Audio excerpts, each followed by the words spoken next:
When managing apartments, he approximately has 50 units plus. What advice can you give on managing the property managers or managing the property himself?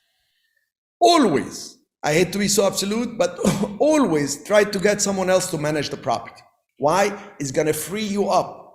You have a highest and best use, and your highest and best use is to be a money machine. If you're a broker, you wanna find listings. If you are a broker, you wanna also find buyers, so you can match them with listings. If you're an investor, you wanna find deals. If you are a lender, you wanna find clients. If you are in the business of developing land, you wanna find land and the team.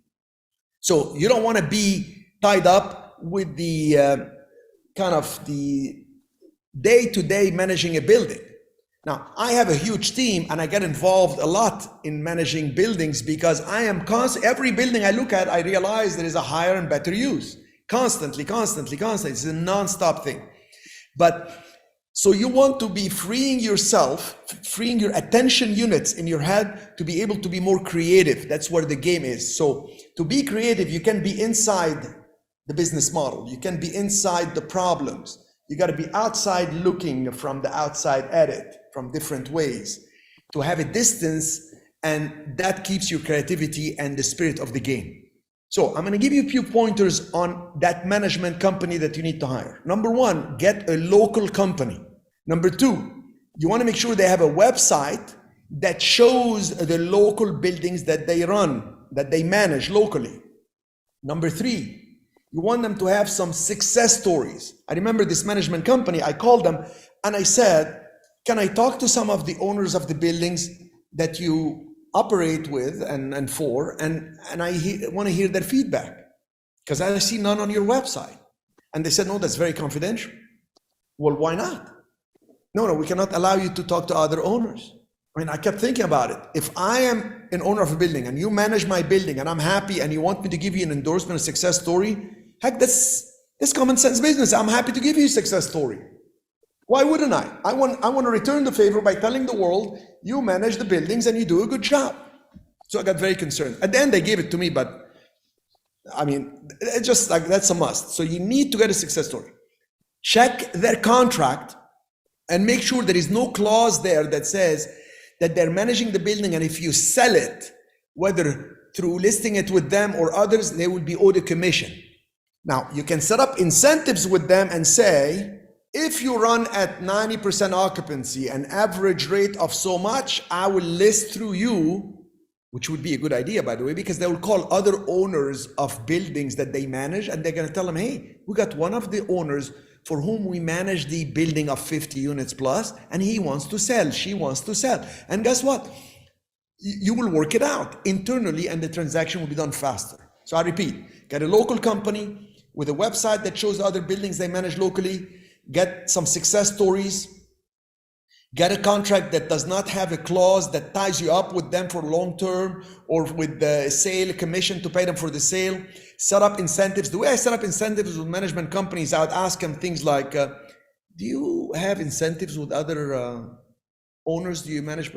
If they act like, no, I mean, this is what we do and we just make the commission 1 month rent, and then fine, let it be. But if they say, yes, we actually have an incentive that if we increase the rent, you want to match at least that incentive. Otherwise, when you have a vacancy, they're going to be advertising your building. When people call, they're going to steal that tenant to the other building they manage across the street where they're having a better commission. It's a dog, not eat dog world, it's a dog feed dog world. Make very wise decisions when dealing with a third party and incentivize them. Get a termination agreement. Under what condition will you terminate? So you're upset, you're mad, but you can terminate. You're reading, oh my God, there's no termination clause. I have no power to do anything. Get a termination clause. Have them send you a sample of how they'll report the data for you. You don't want to hire them and then get a report you can even read. My God, like I have Airbnb, an outside company, and I have my in-house Airbnb because we got so many properties. We have 54 units just right here in Old San Juan, and now I expanded even to some exotic places like Rainforest, 2 properties, and a property right in front of the biggest marina in the Caribbean. So I like to see how they report the numbers. And in the beginning, I said, I don't like this reporting thing. I need to know daily how much this unit rented for, and this one and this one. So we changed the company that they use, the software. Now I can see, because the more up to date the numbers are, the faster your decision making will be. In the hotel business, we get a report daily. I get a sheet that says to me, here is the occupancy, here's the average daily rate, here is the labor used, here is so much, and approximate electricity, water, etc. I can see right away what I'm doing daily. I can make a decision. Increase rates, decrease rates. Of course, they make the decisions now, but I want to see your fingers on the pulse. Okay. So get a termination agreement, have them send you sample reports, and then one most important thing as a final point, make sure they do a market comparable rent monthly. So they will give you a sheet, and the sheet will say, here is our apartment building that we're running for you. Now, the one across the street, the Silver Town apartment building, here are the 2-bedroom units. They have 4 vacancies. Here's what they're renting them for. 1-bedroom units, so many vacant. Here's what they rent them for. Here is the incentive they give, free moving, free this. Here is the other building down the street. Here's the one in the corner. And you get to see. I make them put on this sheet, when I had apartment buildings, I made them put on the sheet when they called and who responded. So I can grab the sheet and I audit it. I was like, for the Silvertown apartment building, they talked to Jenny Friday, 1 p.m. because I want them to do it at the end of the month when they submit. And I called, hi, may I speak to Jenny? Yeah, hi, Jenny. This is Cherif Marawar from XYZ apartment. So what is the 2-bedroom that you're in? Or I pretend to be a tenant and I say, how much for a 2-bedroom if I move? And if the numbers are different, I know they're falsifying this document. They're just filling out papers to humor me.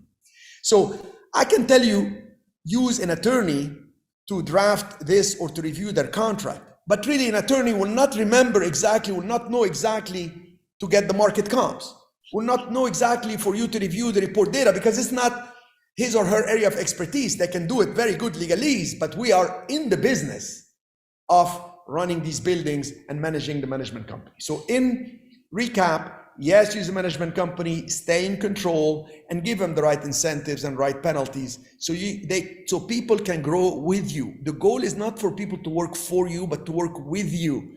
Create a bigger pie. Then they like you, they will call you and say, so-and-so is selling an apartment building, do you want to have it? They're willing to carry financing. They will be your best advocate. One of the biggest things in life is to have powerful allies. You become invincible, figuratively speaking, because they will help you be stronger and expand. Okay.